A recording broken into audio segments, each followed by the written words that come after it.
What's up guys? Welcome to my Keyhole PAT intro video where I'll be discussing how to really visualize what a keyhole looks like.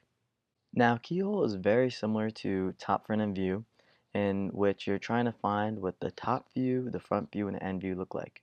However, in top front end view you have these kind of dotted lines, but in keyhole you don't have them. It's really just a solid object and you don't care about any of the solid lines or changes in planes. So just like in top front end view, you're looking at the top of the keyhole, which is labeled in green.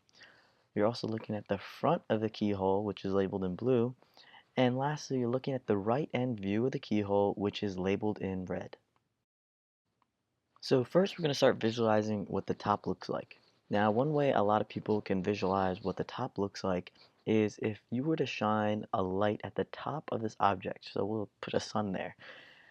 What would the shadow of the object look like at the bottom? Okay, so if we were to really visualize what the shadow would look like or what the base would look like, we could see that it would have a square with a smaller part of a square at the bottom because of that triangle. So if we were to draw it, we'd have part of a square, and then on top of that, we would also have a little bit longer of a extra square, you could say, because of the triangle coming off of the end.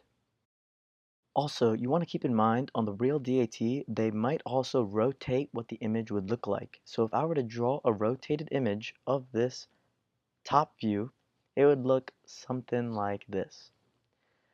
Make sure you pay attention to small details, whether it's proportions or angles, because they make a big difference in whether the answer is correct or whether it is wrong. Also, as you can see, if I were to draw a dotted line on my top view, you could see it shows the base of the rectangular prism as well as the base of the triangular prism.